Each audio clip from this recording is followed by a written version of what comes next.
नमस्कार साथियों, आपका स्वागत है हमारे इस नए channel Swami Vivekananda coaching centre Madhubani पर। क्लास 9 का जो चैप्टर है दूसरा वो है गति का वर्णन। ठीक है, आज हम इसके बारे में बात करेंगे इस क्लास में और कई नई चीजों को सीखने का प्रयास करेंगे। ठीक है, चलिए शुरू करते हैं।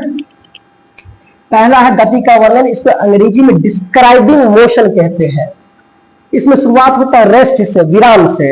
जब भी कोई वस्तु समय के साथ अपना स्थान नहीं बदलता है तो उसे विराम में समझा जाता है। जैसे देखिए, ये एक बॉडी है, वस्तु है, जो टाइम 0 है तब पर भी यहीं पर है, टाइम 1 सेकंड हो रहा है तब पर भी यहीं पर है, टाइम 5 सेकंड हुआ है तब पर भी यहीं पर। यानी ये क्या कर रहा है, स्थान ए पर ही है, समय बदल रहा है लेकिन इसका स्थान बदल नहीं रहा है, इसीलिए इसको हम लोग विराम में कहेंगे। ठीक है, अब देखिए, अब दूसरा पॉइंट है गति, जिसको अंग्रेजी में मोशन कहते हैं। जब कोई वस्तु समय के साथ अपना स्थान बदल देता है तो उसे गति में समझा जाता है। जैसे देखिए, ये बॉडी है, जो टाइम जब 0 था तो ए पोजीशन पर था, जब टाइम 5 सेकंड हुआ है तो बी पोजीशन पर, टाइम 10 सेकंड हुआ है तो सी नंबर पोजीशन पर। यानी टाइम भी चेंज हो रहा है और पोजीशन भी चेंज हो रहा है, इसलिए इस बॉडी को हम लोग कहेंगे गति में है ये। ठीक है, ध्यान समझे।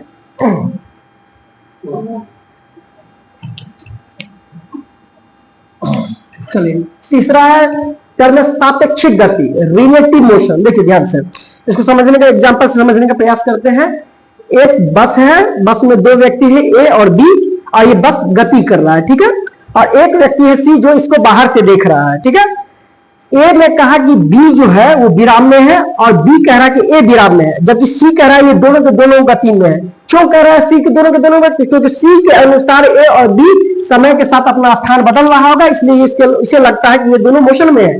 जबकि वही बी को लगता है कि ए क्या चीज में है, रेस्ट में है, और सी को लगता है वही चीज क्या है, मोशन में।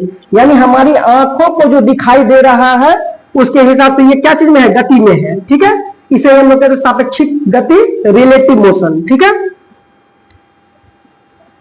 तीसरा है इसमें भौतिक राशि, तीसरा टर्म है, इसको अंग्रेजी में कहते हैं फिजिकल क्वांटिटी। वैसी राशि जिसे मापा जा सकता है भौतिक राशि कहलाती है। जैसे हम लोग लंबाई को नापते हैं, लंबाई को अंग्रेजी में लेंथ कहते हैं। जैसे ये देखो 2 मीटर का लंबाई है, ये 3 मीटर का लंबाई है, तो इसे मापा गया है ना, 2 मीटर, 3 मीटर, 5 मीटर, 7 मीटर, ऐसे। ठीक है, दूसरा है क्षेत्रफल। क्षेत्रफल को अंग्रेजी में एरिया कहते हैं। एरिया देखो, ये रेक्टेंगल है, आयत, आयत का क्षेत्रफल निकला है 8 मीटर स्क्वायर, इसको मापा गया है ना, 8 मीटर स्क्वायर या 15 मीटर स्क्वायर या 20 मीटर स्क्वायर, ऐसे जिसे मापा जा सके उसे भौतिक राशि कहते हैं। जैसे वो दूरी, विस्थापन, ताप, द्रव्यमान, चाल, वेग इत्यादि को हम लोग मापते हैं, मेजर करते हैं। जिस चीज को भी हम लोग माप सकते हैं उसे भौतिक राशि कहेंगे। ठीक है, अब आगे बात करते हैं। तीसरा है भौतिक राशि, फिजिकल क्वांटिटी।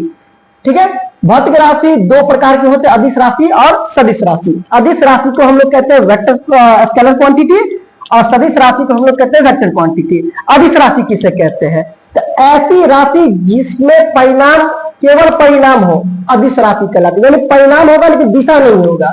जैसे देखिए, एक वस्तु का द्रव्यमान दिया है 5 केजी, तो इसमें ये 5 है वो है परिणाम, परिमाण। ठीक है, जिसे अंग्रेजी में मैग्नीट्यूड कहते हैं, और केजी जो है उससे हम लोग मात्रक कहते हैं। ठीक है, लेकिन इसका कोई दिशा उषा नहीं होता, इसलिए ये अदिश राशि है। ठीक है, अगला है, जैसे देखिए, ये एक सिलेंडर है, एक कोई वस्तु है जिसकी लंबाई है 2 मीटर, तो देखिए लंबाई है 2 मीटर, 2 क्या है इसमें, परिमाण है। ठीक है, और ये है मात्रक। ठीक है ना, परिमाण को अंग्रेजी में मैग्नीट्यूड कहते हैं और मात्रक को यूनिट कहते हैं। ठीक है, इसमें देखिए थोड़ा मिस हो गया है ना, इसमें थोड़ा सुधार लीजिएगा।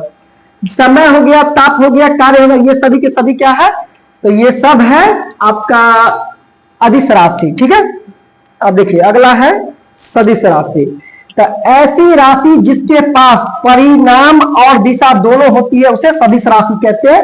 सदिश राशि को अंग्रेजी में वेक्टर क्वांटिटी कहते हैं। देखो ध्यान से, मान लीजिए एक वस्तु है जो ए से जा रहा है बी, इसका डायरेक्शन फिक्स है कि ये पश्चिम से पूर्व जा रहा है 5 मीटर, तो हम तो कहेंगे विस्थापन इसका हुआ, जैसे ये यहां से यहां गया है तो इसका लिखिए विस्थापन 5 मीटर गया है, तो 5 तो हो गया परिमाण, मैग्नीट्यूड, ये डायरेक्शन भी बता दिया ना, तो जिसका परिमाण और डायरेक्शन दोनों होता है, दिशा दोनों होता है, उसे सदिश राशि कहते हैं। जैसे देखिए ये गाड़ी है, ये क्या जा रहा है, तो इधर की ओर मूव कर रहा है 40 किलोमीटर प्रति सेकंड से पूरब की ओर। तो देखिए इसे हम लोग कहेंगे वेग दिया है 40 किलोमीटर प्रति घंटा पूरब की ओर। तो देखिए 40 क्या है, परिमाण है, और ये जो पूरब की ओर है ये है दिशा। तो जिस राशि का परिमाण और दिशा दोनों होता है उसे हम लोग कहते हैं सदिश राशि, वेक्टर क्वांटिटी। ठीक है।